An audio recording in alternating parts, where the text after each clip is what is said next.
Nadia had always been the type of student everyone admired. Confident, academically driven, and popular, she seemed to have everything going for her. On the surface, she was the perfect university student, excelling in her studies and maintaining a vibrant social life. But beneath her polished exterior, there was a darkness she kept hidden from the world. For 3 years, Nadia had been living with a secret, a painful, isolating truth: she was HIV positive. It wasn't something she had ever expected for herself. At 18, she was full of hopes and dreams, not yet aware of the dangers that lay ahead. That year, she met Lucas, a man 6 years older than her, charismatic and sophisticated in a way that made him irresistible. He was different from anyone she'd met before. He made her feel special, adored, and loved in a way that she had always longed for. He was everything Nadia thought she wanted. What she didn't know was that Lucas was about to change the course of her life forever. It all started innocently enough. Nadia and Lucas met at a mutual friends gathering, where their connection was immediate. They shared similar interests, enjoyed deep conversations, and felt an instant bond. Nadia was flattered by his attention and quickly became enamored with him. It wasn't long before their relationship became more serious. Lucas, it seemed, was the kind of man who would sweep anyone off their feet, and Nadia was no exception. She trusted him completely, believing he was someone she could rely on. But trust, as Nadia would soon learn, could be a fragile thing. What Nadia didn't know at the time was that Lucas had been carrying a dangerous secret of his own, a secret that would shatter her world. One evening, after a passionate night together, Nadia went for a routine checkup. That was when she received the news. She was HIV positive. At first, she couldn't comprehend what the doctor was saying. The words didn't make sense. This can't be happening, she thought. She had always been careful. She had always believed she was doing everything right. How could this be happening to her? When the shock subsided, the anger set in. Nadia's mind raced, and she couldn't help but think back to Lucas. She had trusted him. He was the one who had been intimate with her, the one who had exposed her to a virus she knew nothing about. She confronted him. His response was cold, indifferent, and, to Nadia's horror, unapologetic. Lucas admitted that he knew he was HIV positive before they ever slept together. He knew the risks, yet he never told her. He never gave her the choice. Instead, he used her trust to satisfy his own needs, disregarding her health and well-being in the process. The betrayal was so deep, so painful, that Nadia felt as though the ground had been pulled out from under her. She felt worthless, used, and powerless. The man she had loved had not only betrayed her trust but had condemned her to a lifetime of living with HIV. Her life, as she had known it, was over. In the months that followed, Nadia's world fell apart. She withdrew from her friends, her family, and everything that had once been important to her.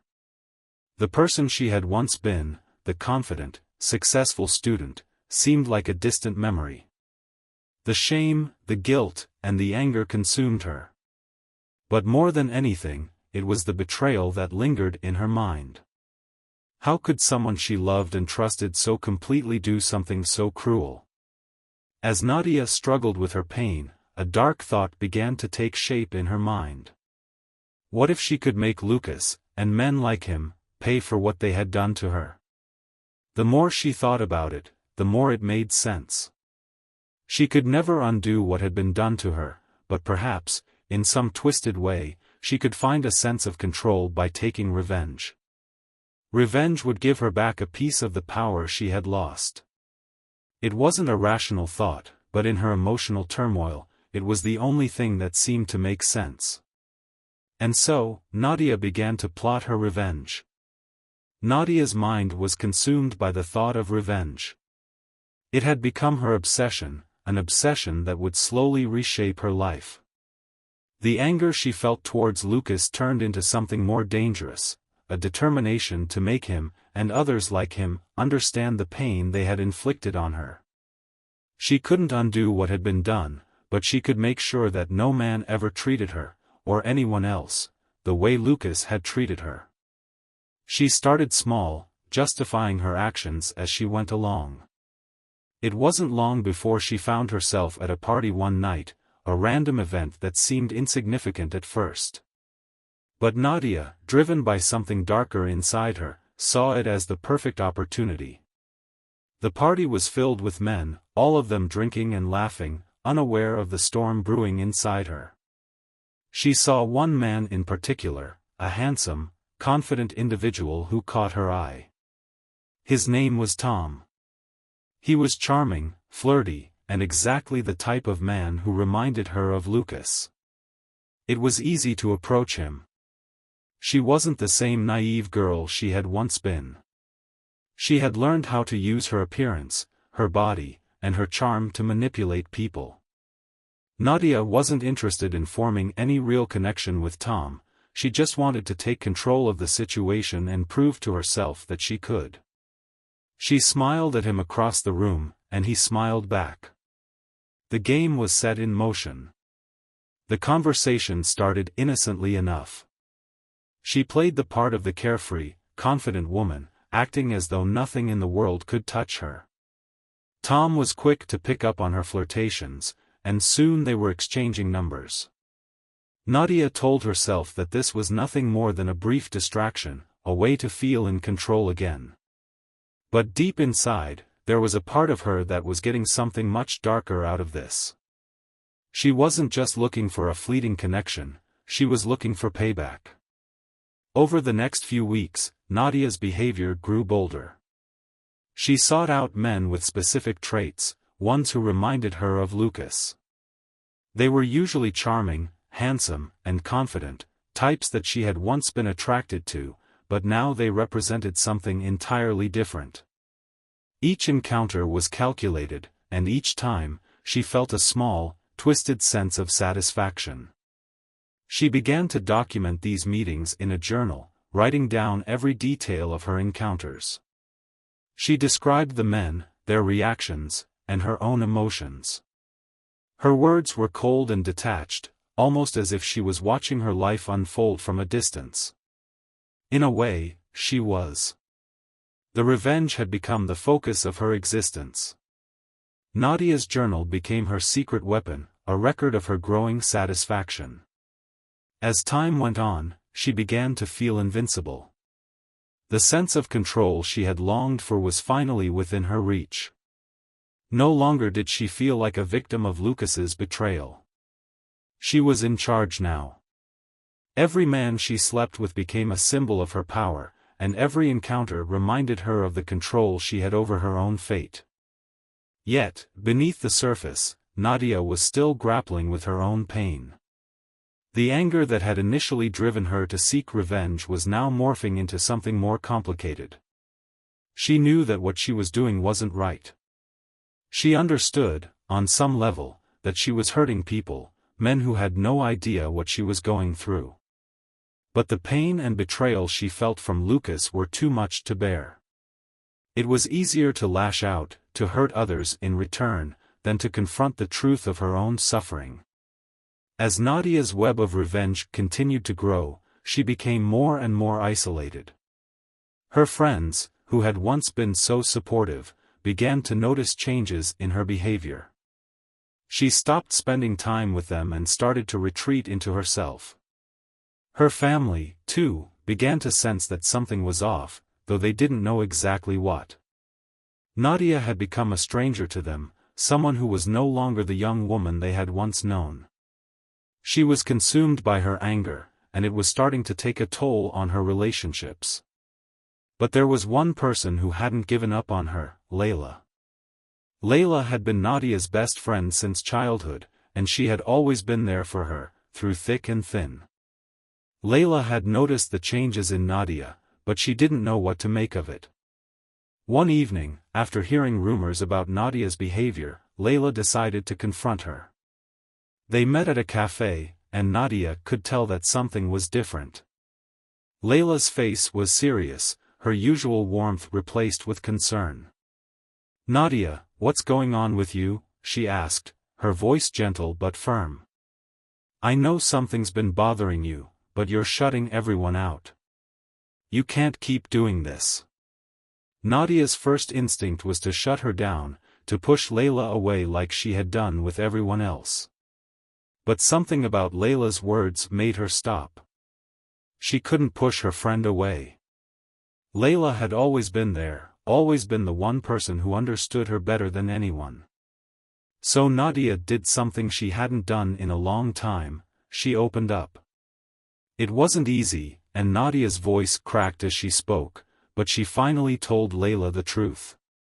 She explained the pain, the betrayal, and the anger that had driven her to seek revenge. She talked about the men, the encounters, the journal. Layla listened quietly, her face a mix of disbelief and sadness. When Nadia finished, there was a long silence between them. "You're hurting yourself, Nadia," Layla finally said, her voice barely above a whisper. "This isn't the way to get back at him. This isn't who you are." Nadia felt the weight of her friend's words, but the anger inside her was so deep, so consuming, that she couldn't let go of it just yet. Layla was right, of course. But Nadia wasn't ready to stop. She wasn't ready to forgive. Not yet. It was the first crack in her armor. Nadia was beginning to question her actions, but the path she had chosen was already set in motion.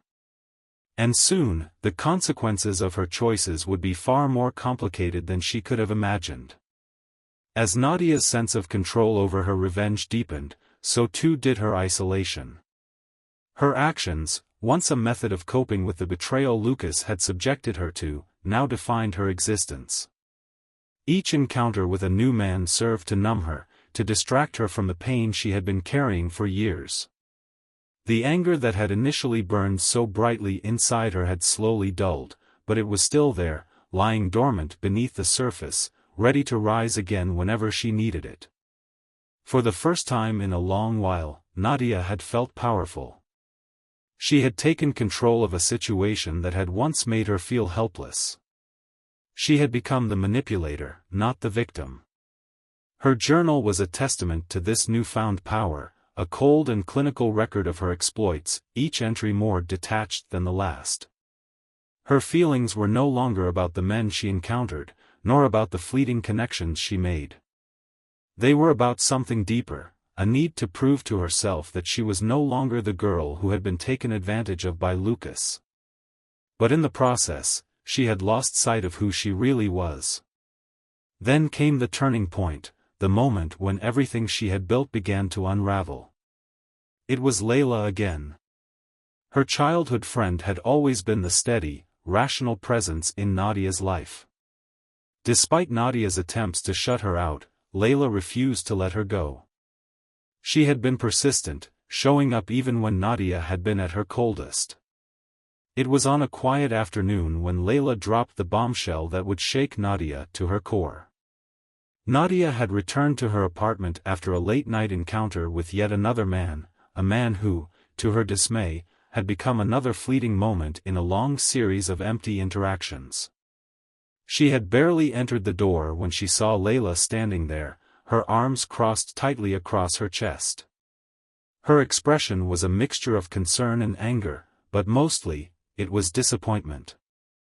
"Nadia," Layla said, her voice trembling, "I found your journal." The words hit Nadia like a slap to the face. She felt her stomach drop as her thoughts spiraled. How could she have let this happen? Her journal was supposed to be her secret, her only outlet, and now it was out in the open. For a brief moment, Nadia tried to deny it, to pretend that Layla hadn't seen what was written in the pages. But the truth was undeniable. Layla had seen everything, the men, the encounters, the cold, calculating way in which Nadia had been documenting her actions. I didn't mean for you to find that," Nadia stammered, her voice cracking under the weight of her own guilt. It's not what you think. Layla shook her head, her face stricken with grief. No, Nadia. It's exactly what I think. You're hurting people. And you're hurting yourself. This isn't you. You've always been kind, caring, and full of life. What happened to you? Nadia tried to argue, tried to defend herself. She wanted to explain that this was the only way she could make sense of everything, the only way to regain some sense of control. But deep down, she knew that Layla was right. This wasn't her. It was an empty shell of the girl she once was, someone who had been consumed by bitterness and pain. I don't know what else to do, Nadia whispered, her voice small now. I don't know how to fix this. I don't know how to let it go. Layla reached out, her hand gently touching Nadia's arm, offering the comfort and support that had always been a part of their friendship. You can let it go, Nadia. You don't have to keep carrying this weight. You don't have to keep hurting others to make yourself feel better. Nadia felt a lump form in her throat as the tears she had long kept hidden began to fall. For the first time in years, she allowed herself to cry, to feel the weight of everything she had been carrying.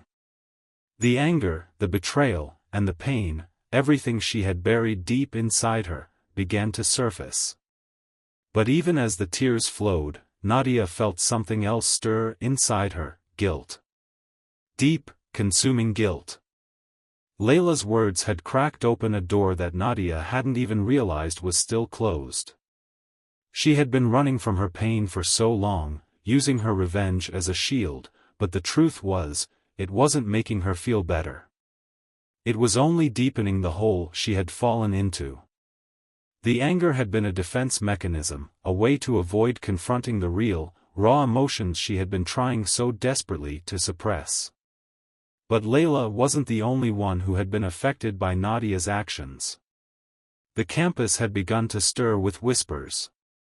A recent scandal involving a prominent professor, who had been revealed to be HIV-positive, had sent shockwaves through the university.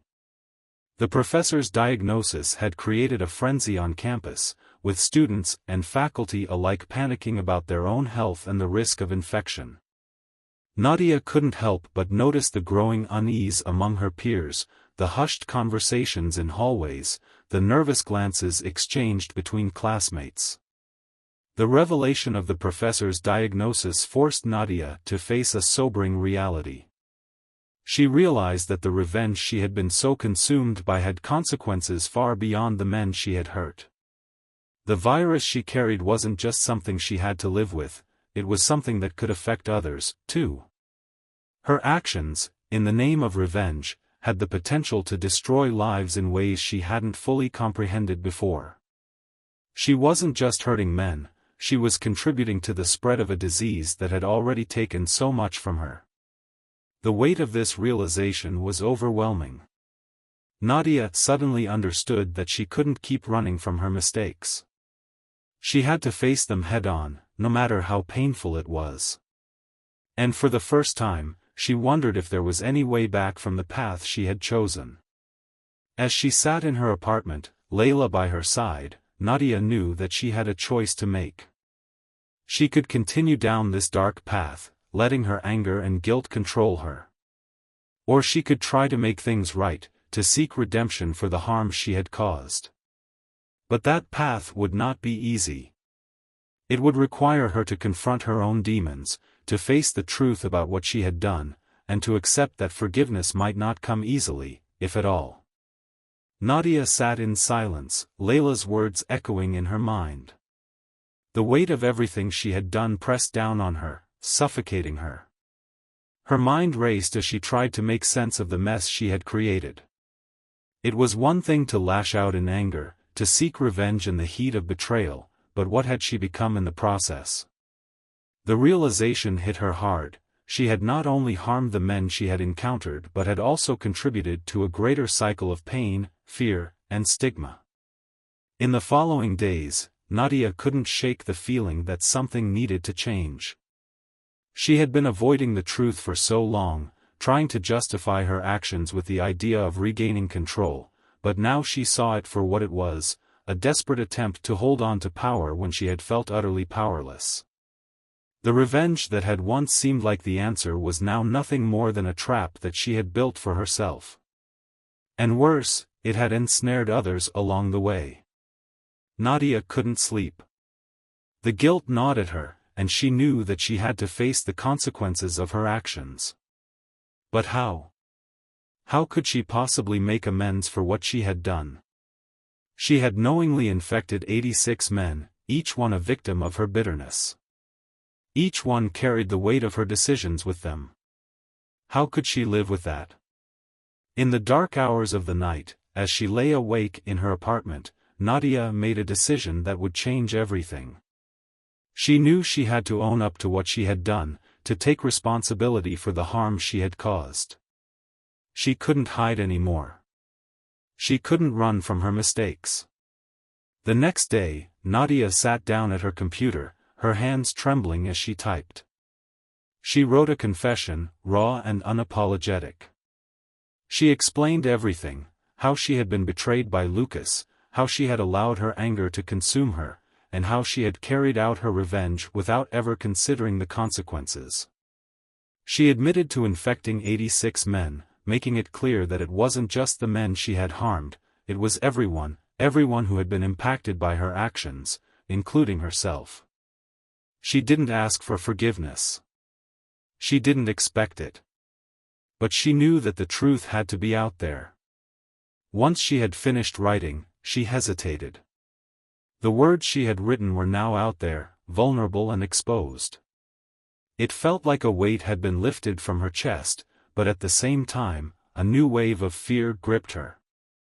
She was about to expose herself completely, to reveal the depths of her anger, her mistakes, and her shame to the world.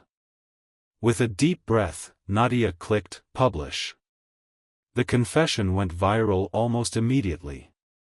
Within hours, it was everywhere, on social media, news outlets, and forums. People were shocked, horrified, and outraged. Some expressed sympathy, but many were angry. Nadia's actions had caused irreparable harm, and the public response was swift and unforgiving. She was vilified, her name smeared across headlines, and soon, the police began to investigate. Nadia knew that the day of reckoning had come. Her confession was a catalyst, a call for justice, but also a desperate plea for redemption. She understood that she had no control over how the world would respond. The damage had already been done. But what mattered now was how she would face the consequences. A few days later, Nadia was arrested. She didn't fight it. She didn't resist. She went quietly, knowing that the law would have its say. Her family, friends, and even Layla were left to grapple with the fallout of her actions. Layla had tried to be there for her, to offer her support through this painful time, but Nadia understood that the hurt she had caused was too great. The people she had hurt wouldn't be so quick to forgive. And neither would she. The courtroom was a somber place. Nadia sat at the defendant's table, her face pale and her eyes hollow from the sleepless nights she had endured. The charges against her were severe, and the prosecutor made it clear that Nadia's actions had inflicted real harm. But there was something else in the air, something that Nadia hadn't expected. Despite the anger and outrage, there were those in the courtroom who understood that she was more than just the sum of her actions. They understood the pain she had endured, the betrayal that had led her down this dark path. When it was her turn to speak, Nadia didn't make excuses. She didn't try to justify her behavior. She simply acknowledged the harm she had caused, the people she had hurt, and the damage she had done to herself. Her voice was steady, but there was no denying the sorrow in her words. "I know that nothing I say can undo the harm I've caused," Nadia began, her eyes fixed on the judge. "I was wrong. I was angry, and I let that anger control me. I hurt people who didn't deserve it. I'm sorry. I'm so sorry for everything I've done." Her words hung in the air, and for a moment, there was silence in the courtroom. She could feel the weight of the judgment, the eyes of the public on her, but she didn't flinch. She had come this far, and she knew that this was the only way forward. The judge took a long moment to deliberate before delivering the verdict. Nadia had expected the worst, but the sentence was a surprise. Instead of prison time, the judge sentenced her to rehabilitation and community service. The judge acknowledged that Nadia's actions were reprehensible, but they also recognized that she had been a victim in her own right, a victim of betrayal, pain, and unresolved grief. The sentence was an opportunity for Nadia to make amends, to use her experience to educate others and prevent future harm. As Nadia left the courtroom, she felt a strange mix of emotions. There was relief, yes, but also a deep sense of guilt. She knew that this was just the beginning of her journey, a long and difficult path toward redemption. In the months that followed, Nadia threw herself into HIV awareness campaigns and volunteer work. She spoke at community centers, counseling others who were struggling with the same pain she had once carried. She worked with organizations that aimed to prevent the spread of HIV and educate people about the importance of safe practices. It wasn't easy. Every day was a reminder of her past mistakes, but it was also an opportunity to make a difference. Her family, including Layla, cautiously supported her efforts. They knew that she couldn't undo the past, but they also knew that Nadia was trying. And that, in itself, was a step forward. Nadia had made a choice to take responsibility for her actions, to turn her life around, and to seek redemption. It wasn't going to be easy, but for the first time in years, she had hope. She had come to understand that true healing didn't come from revenge, it came from taking ownership of your mistakes and striving to make things right.